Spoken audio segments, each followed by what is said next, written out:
U.S. veterans represent a special population of men and women who have served their country, many facing extraordinary health risks during their deployments. Veterans' health issues are clinically complex, and they can be a potentially vulnerable population. Veterans Health, tonight on Call with the Prairie Doc.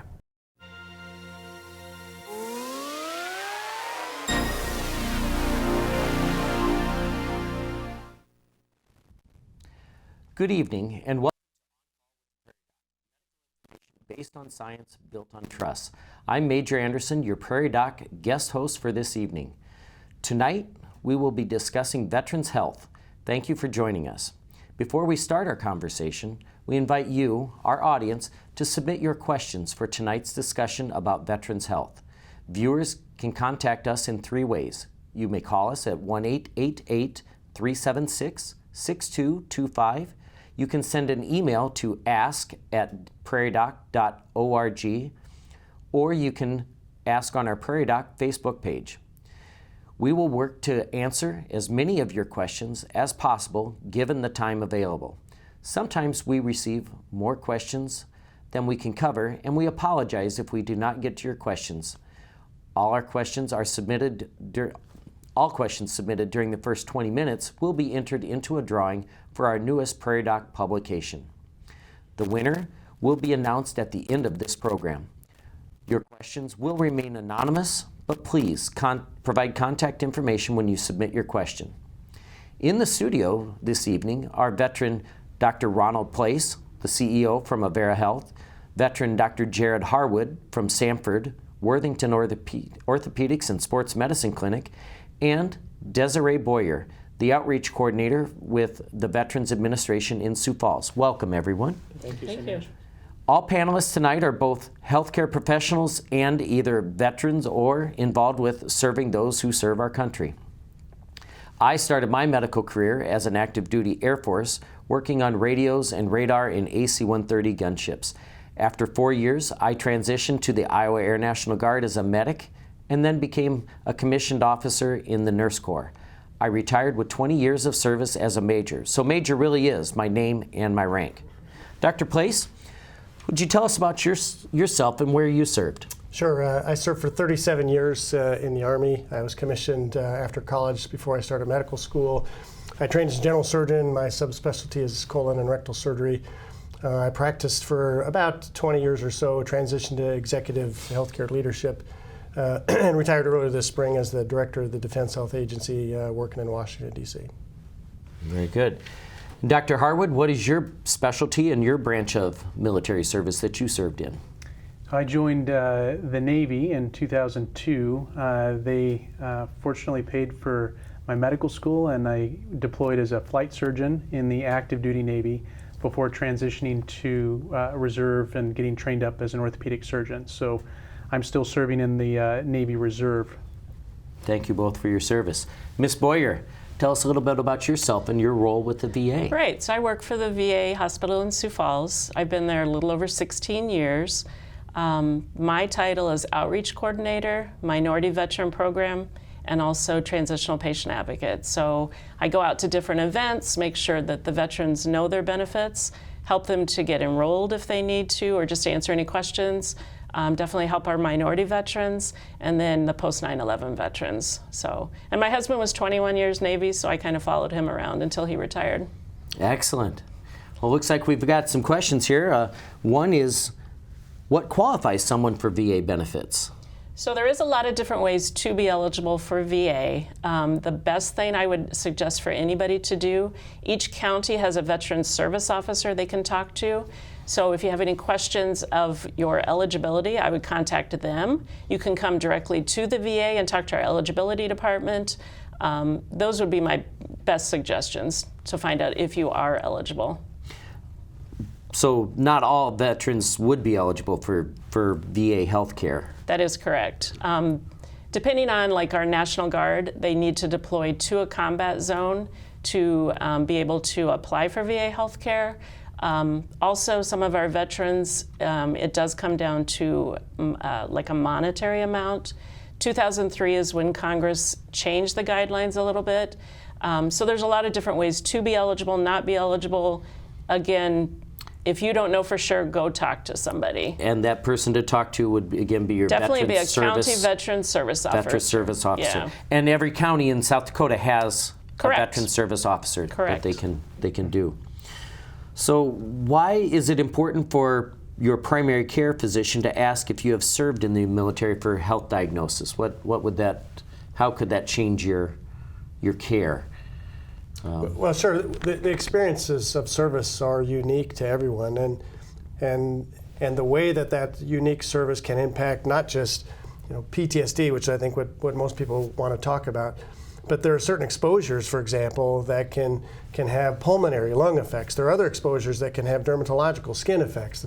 So the fact that you've served in a particular location or served in a particular aircraft or ship or whatever, all the environmental exposures that come with it can have some unique circumstances. So having that conversation with the primary care team and let them then make some determinations about who, if anybody, could be helpful for their care is really important. Okay. Do you see any more common health conditions or concerns that veterans have after serving?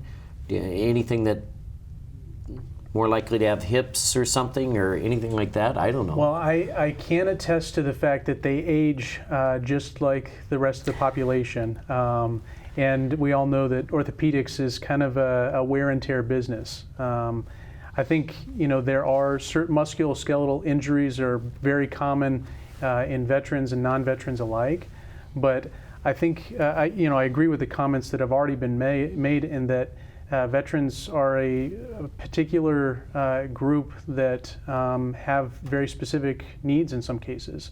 And so I know that I've really enjoyed being a veteran and taking care of veterans, and I think that they also enjoy being included. Yeah, Mitch, if I could add on that just a little bit. Both the Department of Defense and the Department of Veterans Affairs, from an epidemiological standpoint, they look at us as an entire population. And if there's something that's unique because you served here or unique because you served in this way, then they'll typically communicate that with all of us. But to help assuage some of that anxiety perhaps, it's really uncommon for there to be a specific problem because you were deployed in a particular place or because you were on a particular aircraft or ship. So I don't want anybody to think, oh my goodness, do I have something to worry about? No. It's hard work. There are certainly musculoskeletal effects on it, but in general, there's nothing unique to military service. And again, to kind of tag on that, I've had the privilege of serving in the VA as an orthopedic surgeon and in a small town as an orthopedic surgeon, and the practices do look very similar in many respects. Can people see specialists outside the VA system for issues such as cancer or heart or orthopedics or surgery? Do they have to be seen just in the VA or? So we have what we call our care in the community, and as long as you are registered and you're eligible for VA healthcare, if there is a certain situation where maybe we don't have the specialist at the particular VA that you're at, then that's where they will get a person in the community, as long as they are in our network and as long as the VA is making that appointment for you. And you can't make your appointment on your own, so you have to go through our care in the community, then yes, that is where we would transfer them to somebody in the community that would be able to help them. Sometimes it's based on access as well. Access has been a challenge for most of us. It doesn't matter what system we're in. Limitations of practitioners involved. So if they have it and if they can see it in a timely manner, it'll happen in the VA. But if it's not available or not available timely, that's where they look to community partners. And both of our organizations, Avera and Sanford, are partners with Correct. the VA to provide some of that. I'm guessing, although I don't know, that West River Monument Health is also involved in the system. So in general, all of us are involved. The VA decides how that happens. And I was just going to say that I feel that veterans are taken very well care of in both situations. Now that community care aspect, I feel like even when the VA can't provide the timeliness or the specific specialty, they make sure that the veterans are taken care of at the end of the day, which is a tribute to the hard work that's going on there. Very good. What types of behavioral health care options are there? Any? We do have a mental health department, and definitely doctors and mental health providers that are there for our veterans. We have emergency rooms at different VAs, and particularly in Sioux Falls. So if somebody is having a problem and presents to the ER, they would never be turned away. I don't care if they've ever been seen there or not. They're going to make sure that they see them and they get the help that they need for sure, whether it be right there or whether, again, we use a community partner. Very good. And how do we, or could we do better having the VA docs and civilian docs work together? Is there?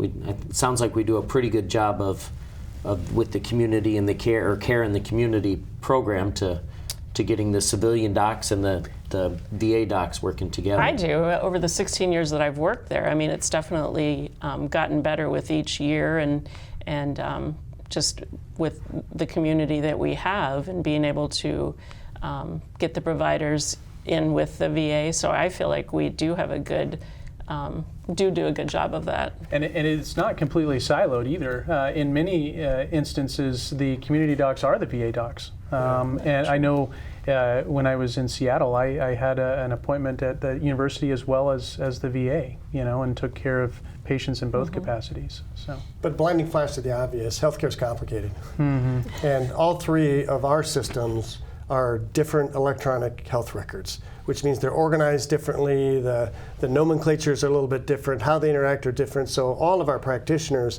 as we're working together, we're also navigating completely different electronic medical records. So that can probably, in many cases, be the biggest challenge for how is that care coordinated between all the systems. Or getting the information transferred between two things. A caller from Sioux Falls is asking, are there any housing options for veterans in Sioux Falls and in South Dakota? There is. So we definitely have our team of social workers that work with our veterans that need housing. So they can come in anytime and ask to speak one of the social workers, and they would definitely be able to help them and see what kind of needs at the VA Medical Center. Correct. They come into the VA Medical Center, right at the front desk, ask to speak to one of our social workers, and they would be there to help them. Yeah, I don't know if you want to talk about the tiny homes, but there's a lot of outreach within the Sioux Falls community as well, as trying to find ways to be good partners with not just the veterans' health, but the veterans' benefits as well, and what all that looks like. And one of the things I find most interesting is they're working with local high schools to build tiny homes for homeless veterans as a way to both teach and show and serve all together. So I'm really proud of the City of Sioux Falls and what they're doing in collaboration with the VA to make that happen. Are there, can a veteran go see their non-VA doc and then still get their benefits such as medications from the VA? Absolutely, yes. I can tell you as a veteran, I get seen within non-VA healthcare providers for some subspecialty care, and the medication requirement that comes from that I always fill through the VA. So if someone's having trouble with that, again, get back to the VA, ask them why that is, why it's not happening. But if it's been arranged through community care, it can always be filled through the VA system. As long as it's been arranged. We are not a standalone pharmacy where somebody can just bring a prescription in from anybody. But as long as it's something that we have arranged for them, then absolutely they would get the medication. And I'm sure that's at a reduced cost or every veteran pays a little bit different, depending on co-payments. Some have none. Some have small co-payments for their medication, and it's on a tier. So I don't know, anywhere from $5 to $15 a month. But still probably less than what you'd get out at Hy-Vee or your Walmart, your local pharmacy, and stuff like that. As a veteran myself and some friends experiencing hearing loss, is this common after serving, you think? So there are very noisy environments in the military. Having served on an aircraft carrier, for instance, it's something, audiology is a complete field in the active duty military, and certainly has its after effects later in life. So I would I've never been involved at the VA, but I'm sure that there are a lot of after effects that are dealt with at the VA. There is. I mean, we do have veterans that come in that have hearing loss. Now, whether I can say that that's any different than what's on any other job they do, I don't know. But we do help them if they do, and if they're eligible for VA healthcare, then they're going to get hearing aids. So, yeah. If the question is there enough of it so that if I have it, can I get good care in the VA? The answer is absolutely yes. Yeah.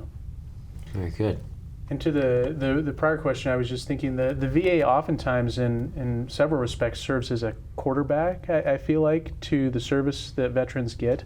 So whether it be these medications or different appointments, they always, the VA always provides an environment for them to reach back to with questions and needs. All right. Well, we're going to move to our first topic here. As veterans transition from active duty to civilian life, veterans still receive valuable benefits offered by the Department of Veterans Affairs. Prairie Doc journalist Sam Schauer sheds light on the essential benefits available to veterans and emphasizes the importance of promptly accessing these resources for a smoother transition into post-military life. Courtney Steffen is the Veterans Service Officer in Brookings County, and she helps veterans with their benefits after leaving the military. We help veterans access their benefits that they have earned through their military service, whether it's VA healthcare, whether it's compensation and pension benefits, educational benefits, VA home loan benefits. We're here to help navigate that process.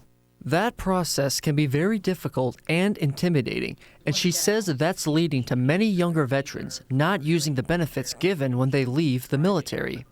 This leads to possible VA funds being cut from the program in the future. In the budget world in the government, there's a if you don't use it, you lose it kind of thing, right? In the VA is a lot like that, right? If we don't utilize our system, we do stand to maybe lose it someday. Steffen says the best time for veterans to obtain the benefits is right after leaving the military, and it gets harder the longer veterans wait. The longer they wait, the harder it is to get back in. It can be very difficult waiting 20 years and then trying to get back into the system. The VA uses the data from veterans who use the benefits to find and help them any way they can, mentally, physically, and medically. If it weren't for the VA and the same veterans going to the same doctors and us being able to utilize that data, we wouldn't have presumptive conditions like, Agent Orange or burn pits. Steffen says one of the most underutilized benefits that isn't used are Home Improvement Structural Alteration Grants, or HISA grants. They are for veterans with disabilities from their service, and the grants alter their home to accommodate those veterans. And the VA is going to pay for a walk-in shower or doorway alterations or a walk-up ramp for their house or something to make their daily activities more accessible for their disabilities. Steffen ends with commenting that all veterans should use the benefits given to them. Even if it is the tiniest benefit, she says it all helps veterans now and into the future. That data adds up to help not only you and your fellow service members that you served with, but it's going to help future veterans, right? It's going to help the future of the military, and it shapes policy for the DoD.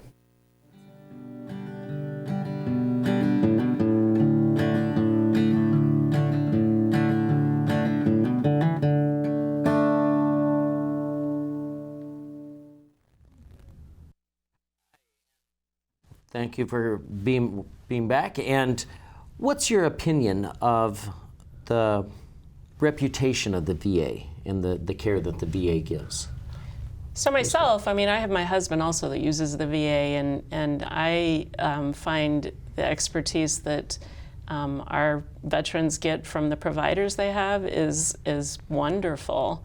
They're able to get into appointments quickly if they have any kind of maybe something else they need, like an MRI or something. Everything is done very quickly from what I have seen. Our veterans enjoy being there talking to each other. Just the whole atmosphere. I love being there, and I love serving the veterans, and I feel like everything we're doing is better and better every day for them.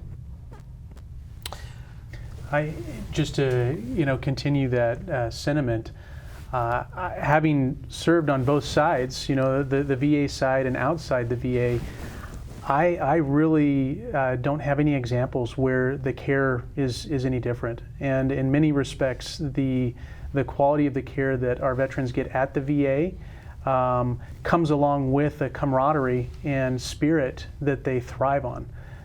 Veterans come to the VA to be part of that family again that they found in the military. And so I've loved being a veteran, and I've certainly loved serving in the VA and supporting the VA now, even out in the community. Yeah, if I could add to what Dr. Harwood said, most of us who've served in the military have also in some form or fashion served in a VA facility. But if you look just specifically at Sioux Falls, you'd be surprised at the percentage of providers who are now working in the Sioux Falls VA who worked somewhere else in Sioux Falls and have decided at this point in their career they really love the ability to give back to the veterans. So they're the same physicians who've been working in Sioux Falls who are now working in that particular. Yeah, so the same quality, the same integration. It's largely the same group of practitioners who've been there. So this idea that somehow this is lesser or more than, it's the same. It's all part of the same system. Yeah. What support systems are important or available for those returning from active duty or deployments or something like that? So for my position as transitional patient advocate, we attend the Yellow Ribbons. So any of our veterans that have been deployed and come back from their combat tour, we are there to make sure they know all their benefits, to make sure they're getting signed up, and anything that they may need help with, that's what we're at that Yellow Ribbon for, along with any veteran that is maybe transitioning out of active duty. Anywhere they're transitioning out of, if they put that they are coming to Sioux Falls, then there's emails that go back and forth from every VA letting us know, so we're able to get a hold of them and start that transition and start getting them to what they need. So when she mentions Yellow Ribbon, it took me over a decade to realize that this resource even existed. And I was deployed to New York City as part of the COVID response.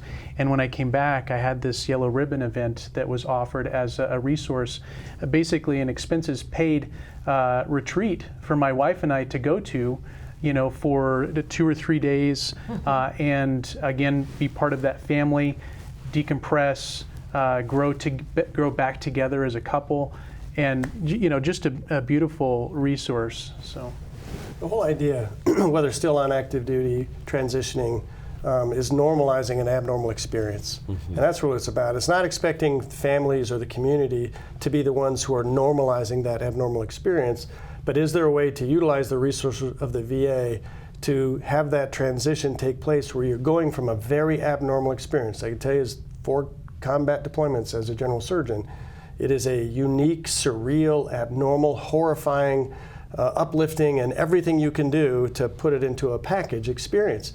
And then somehow you're going to go from that in a matter of hours to hometown USA is just a weird feeling.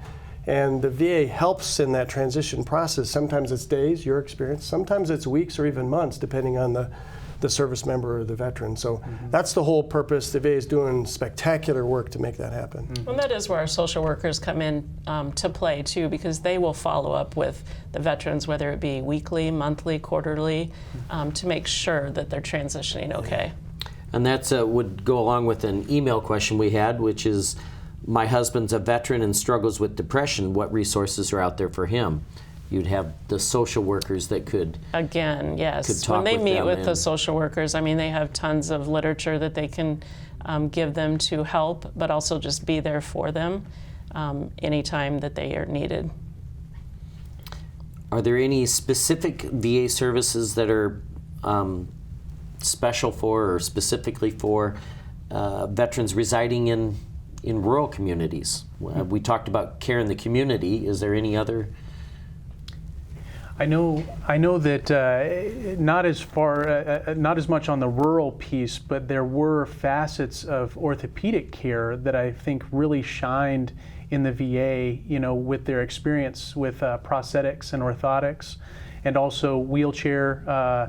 These veterans are getting the best of the best in many respects, things that aren't normally available to the normal population in many respects. So that was one piece that I saw that really shined in that orthopedic.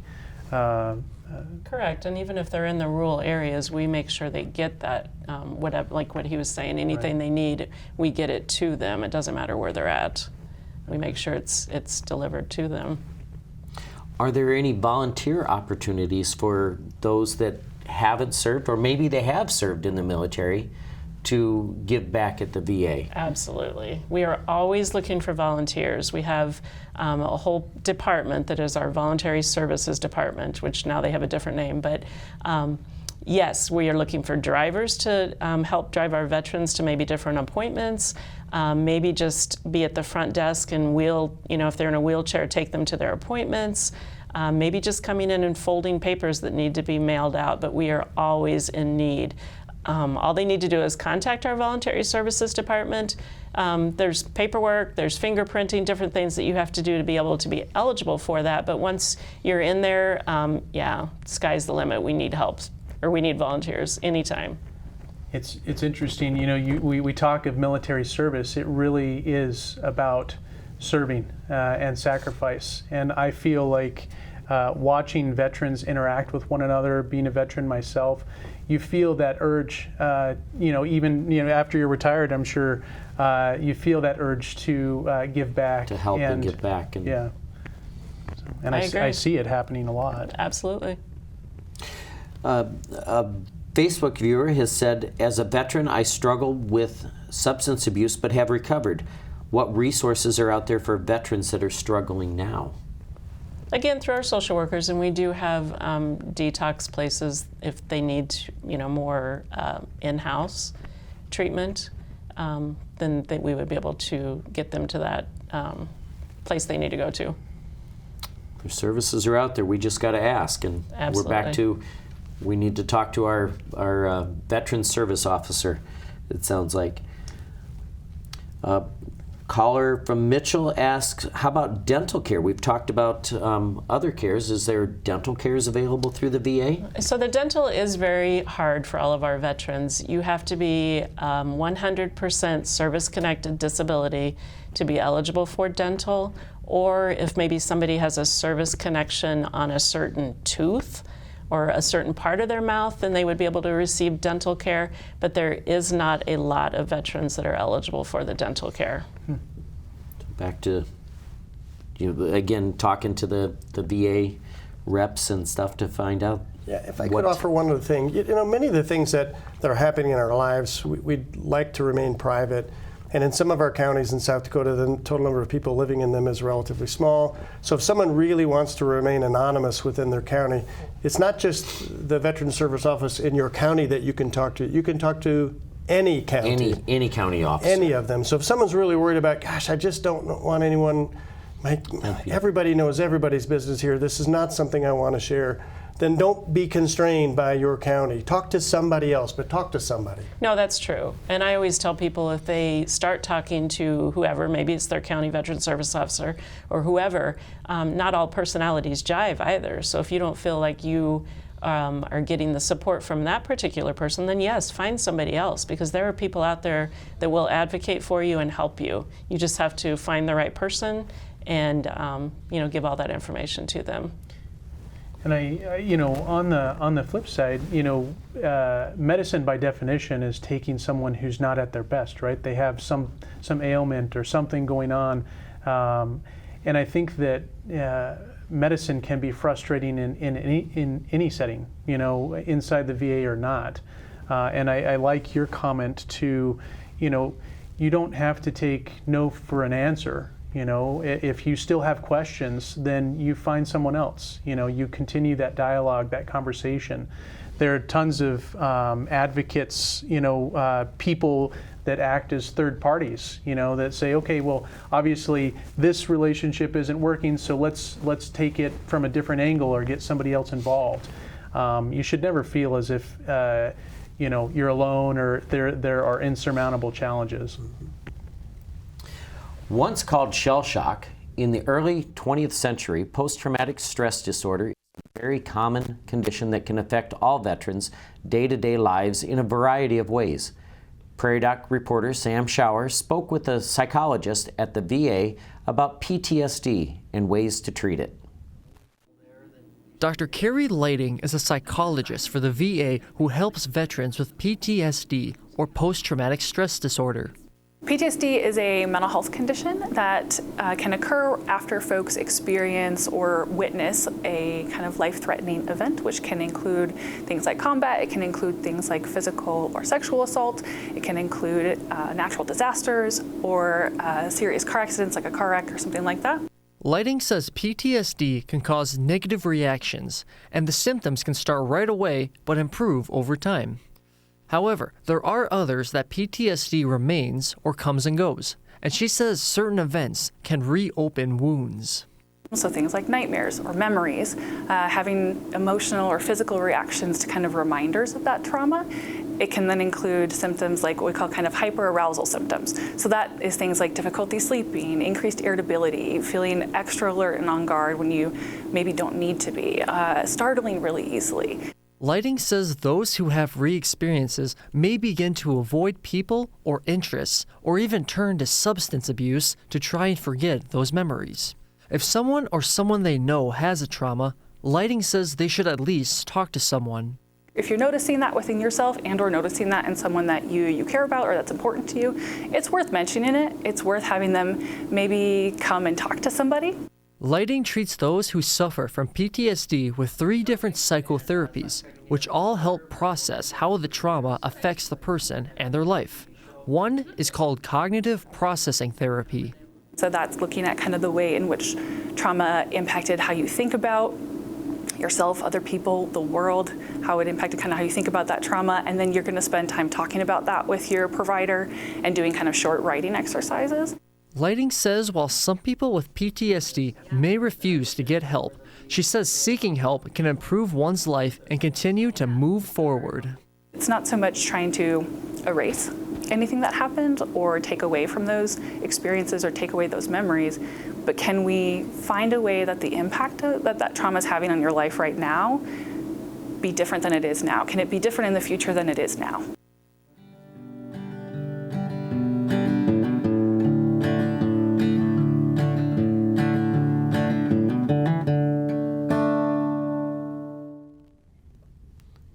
And welcome back. Listening to her talk about the PTSD, what's the road to recovery from PTSD look like? Anybody? Well, it's unique, I think, for every veteran. And it gets back to what I mentioned before. It's an abnormal experience, and for some people, they struggle with normalizing it. Rightfully so, right? Some of the experiences are absolutely horrific. And depending on how that experience was normalized or not normalized originally can lead to even more problems for the particular veteran down the road. But my advice really is take it seriously. And if whatever has been done in the past didn't work, don't give up. It's hard, and the road is different for every single veteran. Similar to what we were talking about before, if the experience isn't what you like, or you didn't click with the therapist or the psychologist or the social worker, who's ever helping you work through it, then find somebody else. But I think I speak for all of us when we say that everyone in the VA is committed to the normalization of that experience to live a happy, healthy, fruitful life.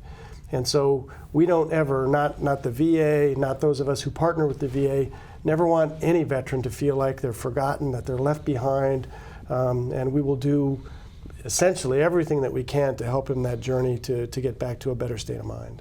And I'm sure there's services out there, or programs out there for those that are struggling with suicidal thoughts. Mm-hmm.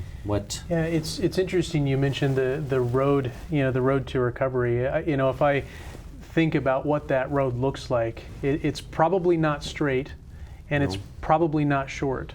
But it should be traveled with someone else. And I think that whether it be PTSD or suicide, one of the key similarities, I think, is this loss of hope, this disconnectedness.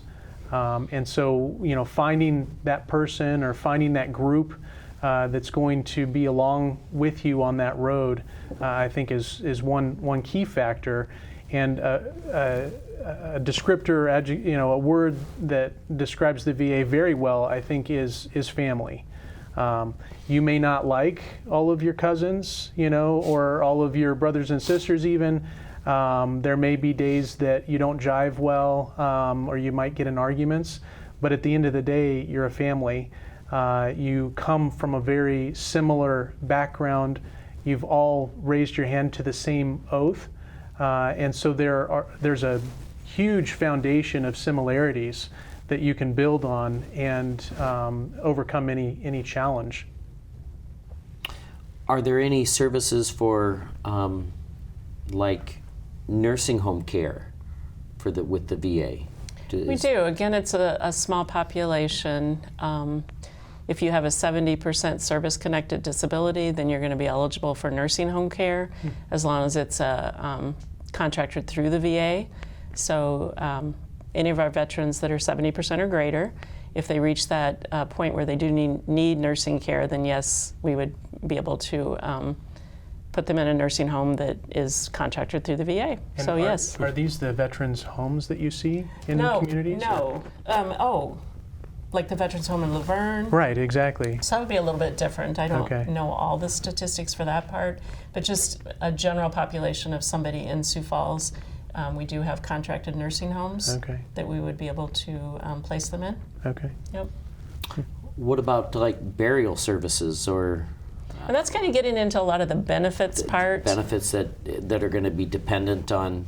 I don't know a lot about the burial portion of it. That would be I'm the healthcare, so that would be the benefits portion. Okay. So that again, your veteran service officer would have information on that. Information on that. So don't ask you about home loans either. No home loans. No VA home loans, no. They are available, but not the healthcare portion. But to the point you made before, the VA does manage 2 homes. The old soldiers' home in Washington, D.C., and the old sailors' home. I forget exactly where it is, but I think it's in Biloxi, but down on the coast. There are 2, but for the most part, the VA helps manage local accommodations, depending on the level of disability. Is there any, why would therapy be important for veterans? I'm assuming they're like talking back about the PTSD therapy and so making sure that they're. It's interesting, I think a lot of these mental health diagnoses come with their own history and stigmatization, where for a long time, veterans didn't feel as if it was the macho thing to even talk about. And I think one of, I just had a brief last drill weekend from a counselor who was there to talk to us about suicide and PTSD, because it's a real problem. And one of the points she made is we just need to talk about it more. Whether you're talking to your fellow veteran or talking to your counselor, these are healthy conversations to have. And I think a counselor, they bring a skill set that's uniquely suited to, again, travel with that veteran down the road towards recovery.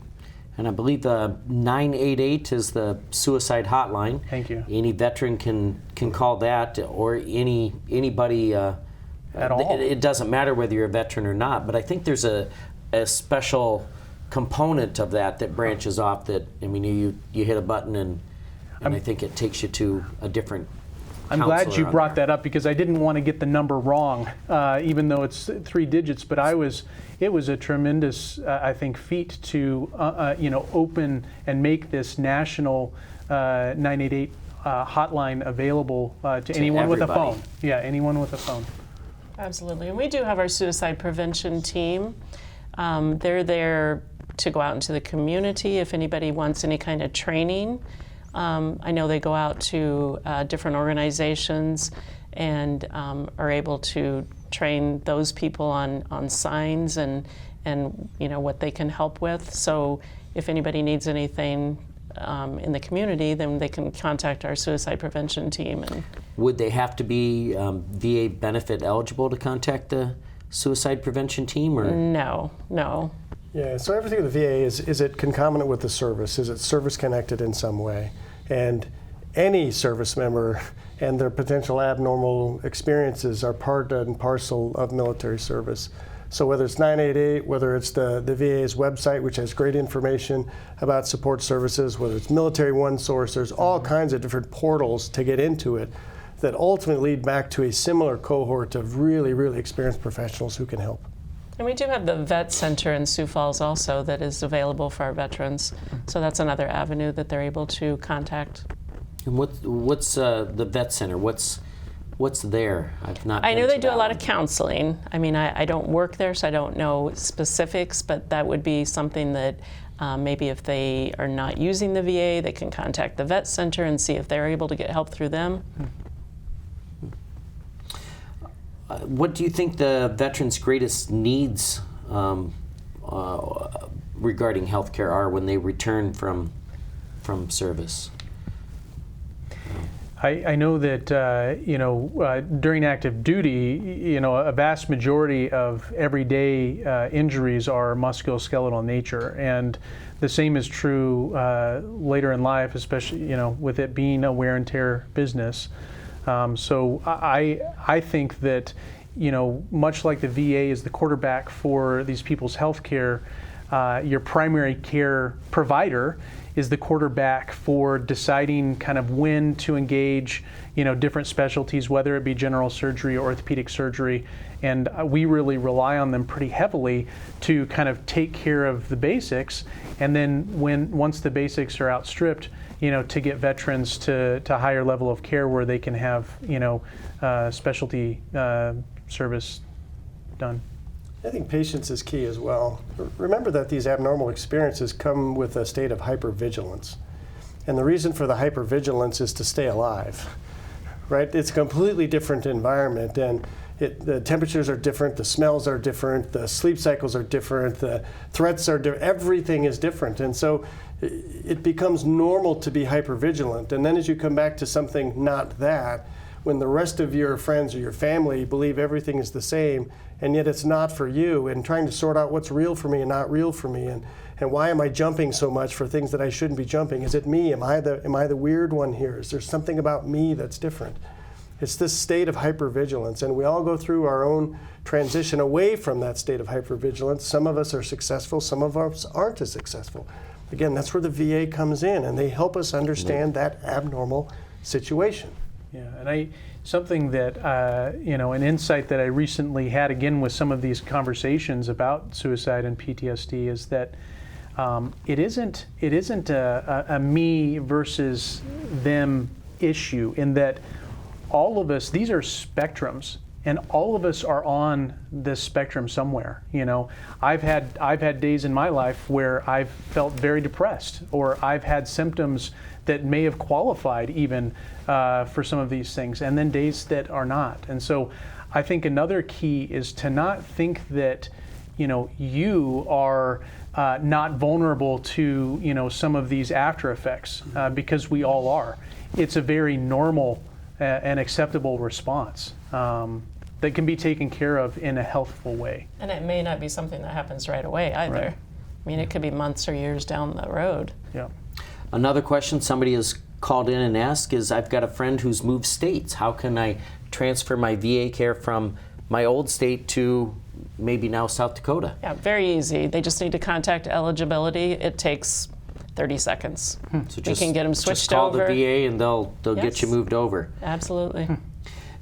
Another caller or email says, as a veteran, I miss the community that the military provides, and I would agree with that. Where can veterans go to get that military community after leaving the service? Is there Volunteer at the VA. volunteer at the VA? That sounds like an excellent place to come and hang and there's out. other veteran services organization. I'm not going to There talk about is. one versus another, but But the communities are there for people who want to be involved. And using the VA as a resource, they also have a collection of all the veteran service organizations. So again, they're not going to play favorites, but they will tell any of us who are interested what are the available veteran services organizations that one can be involved in. Each community is going to have some sort of organization, yes. Excellent. Well, we're running out of questions here.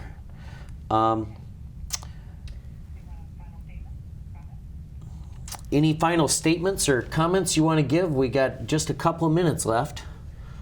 Well, I think the best part of being a veteran, and a provider, is just the realization of this privilege to one, be part of such a wonderful nation that's blessed us with everything that we have, and two, to get to take care of veterans is an absolute privilege. I remember being in clinic, I'd have a veteran come in with something, and their knee pain by the end of our conversation may be a totally separate, secondary issue that's actually not the most important thing that we talked about.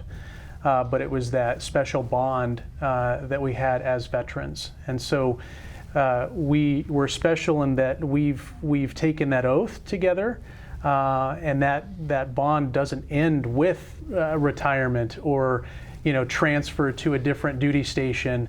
It continues and perpetuates. And so I think it's incumbent upon all veterans to do their part in carrying that bond forward and being the support that another veteran needs, and taking the support when you need it.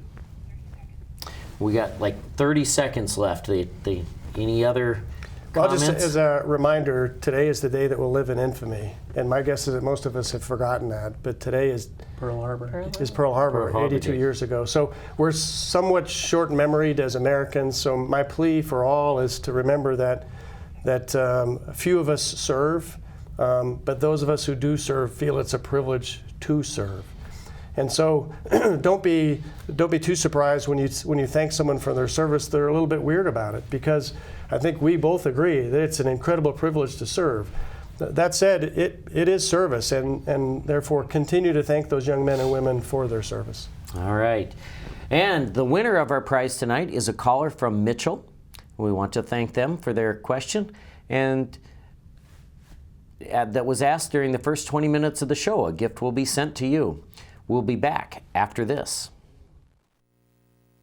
Searching for trusted medical information or looking for a doctor for your medical needs? Head to the Prairie Doc YouTube channel today to access previous On Call with the Prairie Doc episodes. And make sure to join us most Thursdays on SDPB or streaming on our Prairie Doc Facebook page. December 7th, 1941 is a date that will live in infamy, as stated by President Theodore Roosevelt in his famous speech after the events of the Pearl Harbor bombing. That event led the United States' involvement into World War II. President Roosevelt's speech was a call to arms and a declaration of war against this act of aggression by a foreign nation. He never wanted us to forget what happened.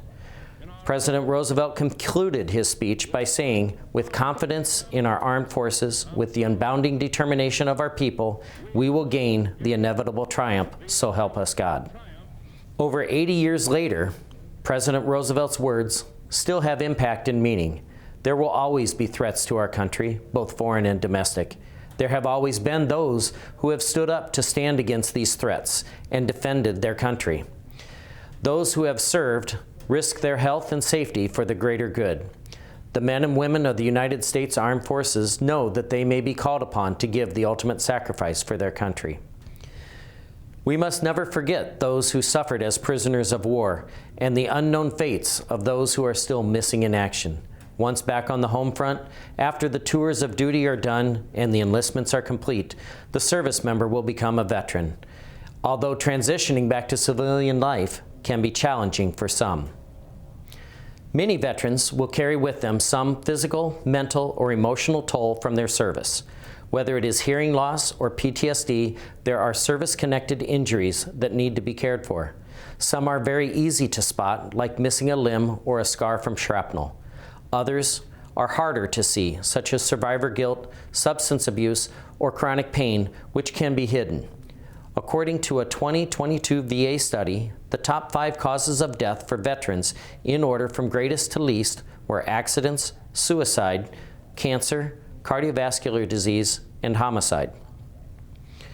As healthcare workers, it is our duty to care for these servicemen and women. We need to make sure that their physical and emotional health is cared for, that they have access to the resources earned through their service to their country.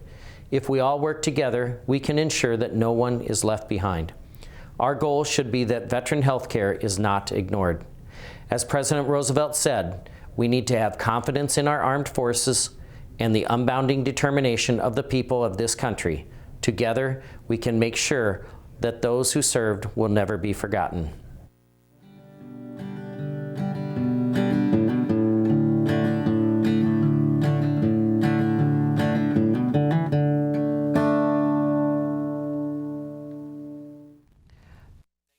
Guests, Dr. Place, Dr. Harwood, and Ms. Boyer, for volunteering their time to help us learn more about veterans' health. If you would like to see and hear more episodes of this program, please like and follow us on Facebook, Instagram, and YouTube, or visit us at prairiedoc.org. Look for Prairie Doc Perspectives in your local newspapers and online.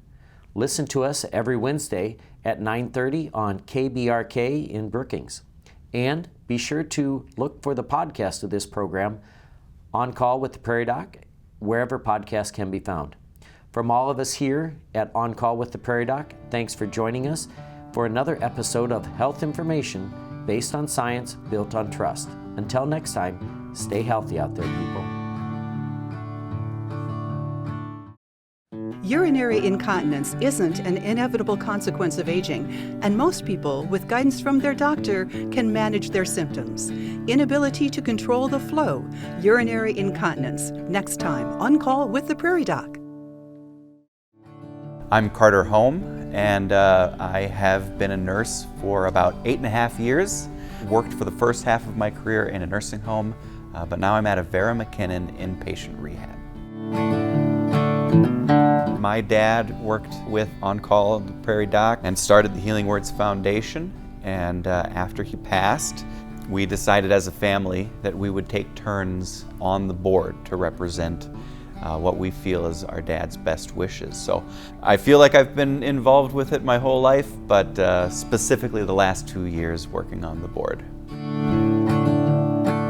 It's an incredible resource for our community, and with the hard work of the volunteers, we're providing a resource to the community of South Dakota that is pretty rare to help prevent people from needing to go to the hospital, to prevent the spread of misinformation. Providing that science-based approach really was a passion of my dad's and something that we're really honored to continue. It gives people that first step because it's a way that we can talk to our physician without having to make an appointment or having to wait or having to frankly spend any money. A free service to help provide information, helping prevent potential hospital stays or more serious health issues. My dad was a physician, my mom a nurse practitioner. When I graduated from high school, the one thing I knew was I did not want to go into medicine. And then as I grew and matured, the idea of having a stable career that allowed me to help people became sort of my driving focus. And On Call with the Prairie Doc started so long ago with the idea of helping people. It has inspired me in that, I'm a professional nurse, but I'm a helper first and foremost. For more information or to donate, go to www.prairiedoc.org or send your donations to Post Office Box 752, Brookings, South Dakota 57006. Thank you for your support.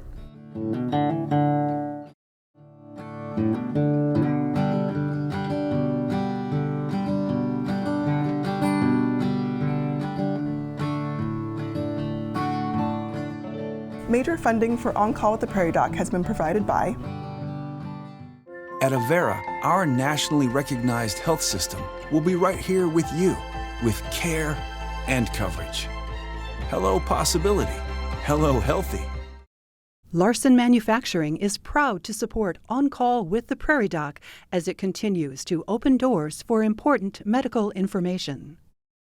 And with the ongoing support of these individuals and institutions: Brookings Health System, Ophthalmology Limited, South Dakota Academy of Family Physicians, Avera Heart Hospital, First Bank and Trust, Dakota Allergy and Asthma, Vance Thompson Vision, Monument Health, Black Hills Medical Society, Brookings, Madison, Flandreau District Medical Society, Pierre District Medical Society, Sioux Falls District Medical Society, Yankton District Medical Society, Orthopedic Institute, Lake Poncet Sailing Academy, Aberdeen Asthma and Allergy, Dakota Bank, South Dakota American College of Physicians, and Swiftdale Communications.